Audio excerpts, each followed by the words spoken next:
Vamos a platicar con el doctor Ciro Murayama, a quien siempre saludo con gusto y agradezco su buena disposición para con este espacio. Doctor, muchas gracias y muy buen día. Al contrario, el agradecido soy yo. Gracias. Doctor, ¿cuáles serían los fundamentos, legales, yo no sé si algunos subjetivos, pero bueno, sobre los que el Consejo General del INE aprueba los criterios que buscan evitar sería sobrerepresentación de Morena en la Cámara de Diputados?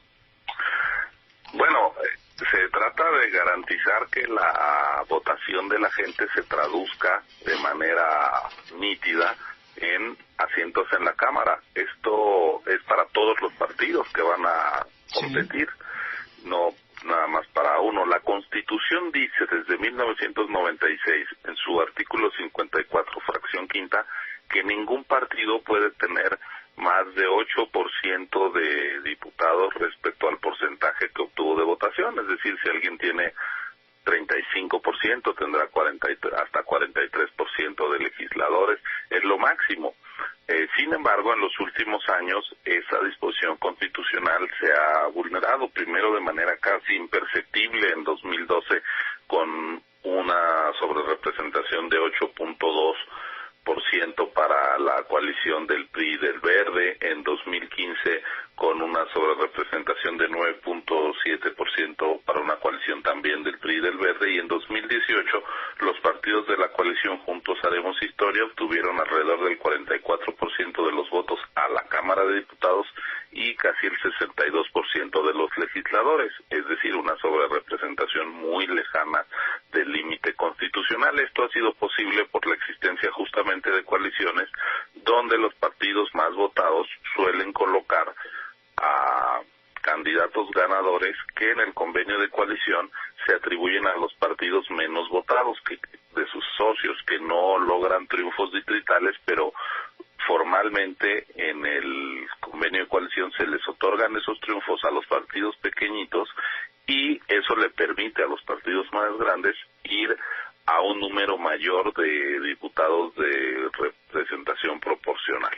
El INE lo que quiere hacer es evitar esa simulación que se traduce en lesionar la voluntad popular. ¿Por qué? Porque si, como en 2018, el 56% de los electores votaron por partidos distintos y tuvieron una representación del 38%, pues eso es una subrepresentación. Siempre que hay sobrerepresentación, exceso de diputados de algún partido, exceso respecto a lo que mandaron las urnas, pues también eso se traduce en déficit de representación de otros electores, y eso es lo que resulta incorrecto. A veces se puede beneficiar un partido, a veces otro, pero el daño grave es que se altera la representación popular, la manera en que la votación se traduce en la conformación de la Cámara de Diputados. Entonces, siguiendo este artículo constitucional, el INE aprobó la fórmula, el acuerdo con la fórmula por la cual asignará en agosto próximo los diputados plurinominales, dando claridad a los actores antes de que empiecen las campañas. De hecho, apenas hoy va a empezar el registro de candidaturas y, por supuesto, antes de la votación. Entonces, el INE le está dando certeza a todos los actores y a la ciudadanía que vaya y vote en libertad y que esos votos se van a traducir en una representación adecuada. Esto Perdón, ¿decía usted en agosto, doctor? ¿En agosto? Sí, porque en junio es la elección sí.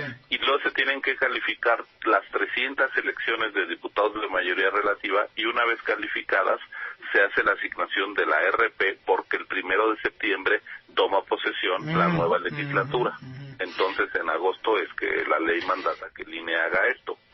Pero desde ahora estamos dejando claro. Ahora, por ahí dicen, es que no se quiere que haya mayoría. No, puede haber mayoría en la Cámara si la gente así lo decide votando. Sí. Es decir, si la gente, por ejemplo, va y vota, 42.1% de los ciudadanos vota por algún partido, pues quizá ese partido con el límite de sobrerepresentación de 8% podrá llegar al 50.1% de los diputados, pero tendrá que llegar a ese 42.1%. Por cierto, desde 1994, desde el sexenio de Salinas de Gortari, cuando terminaba, que no se alcanza una votación tan alta de un solo partido. Era todavía la época del partido hegemónico del PRI, pero desde hace más de 25 años la ciudadanía suele votar de manera muy plural para la integración de la Cámara de Diputados, porque pues, somos una sociedad plural, diversa,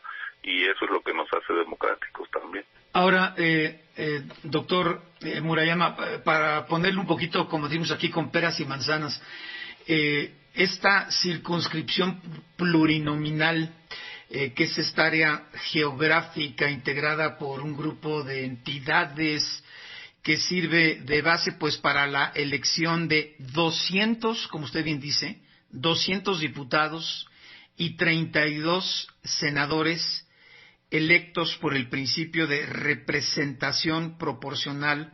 Vamos a tomar la aritmética simple, 200 diputados y 32 senadores. Claro que pues ahorita la elección es para diputados federales, no para senadores. Pero 200 diputados, ¿en qué momento habría una sobrerepresentación yéndonos nada más a estos números sencillos, doctor? En el momento en el que un partido obtenga más legisladores o una coalición de lo que los votos le dieron. A ver, un ejemplito, pónganos un ejemplito. Hay un partido coalición que sacó 30% de los votos, no puede tener 40% de los legisladores, porque ya sería un 10% más. Y la Constitución dice 8%. Si sacó 30, podrán tener hasta 38%. ¿El 8% de qué sería? De los...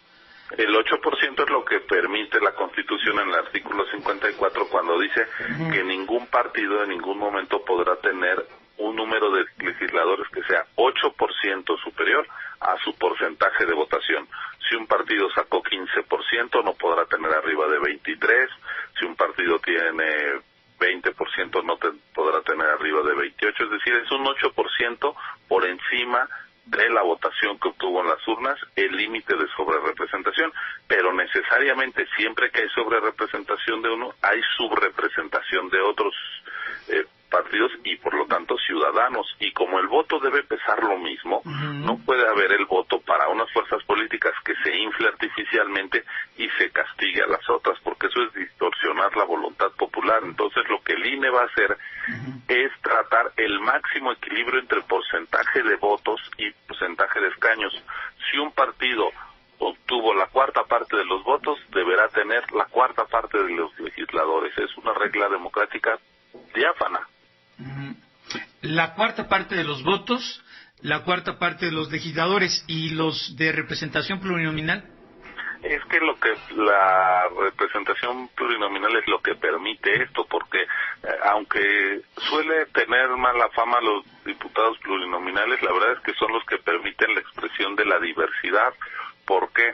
Porque cuando nosotros votamos en el distrito donde vivimos, si el partido por el que votamos, si el diputado por el que votamos no gana, nos quedamos sin representación si solo hubiera mayoría relativa. La mayoría relativa implica que el que gane, así gane por un voto, tiene el 100%, tiene toda la representación de ese distrito y las minorías no quedan representadas. Así se conformaba la Cámara de Diputados allá por los años 50, 60, cuando prácticamente todos eran de mayoría relativa, cuando aquel México de un solo partido. ¿Qué es lo que se consiguió con la democratización? Que las distintas expresiones políticas y la ciudadanía que no se identificaba con el partido más votado pudiera estar representada vía plurinominal. Entonces, nuestro voto a la Cámara de Diputados siempre es doble. Es por un diputado de mayoría relativa, el del distrito donde vivimos, y por la conformación proporcional. Entonces, la conformación proporcional permite que se acerquen el peso real de cada fuerza política con la representación que tiene. La mayoría relativa no permite esta compensación, esta expresión de la diversidad. El que gana lo gana todo. Para evitar eso, para que las distintas fuerzas políticas estén adecuadamente representadas conforme a lo que la gente votó en las urnas, es que existe la mayoría, la representación proporcional, y esos 200 diputados el INE los va a asignar con el propósito de darle a cada quien en la Cámara el peso real, la presencia que tuvo en las urnas.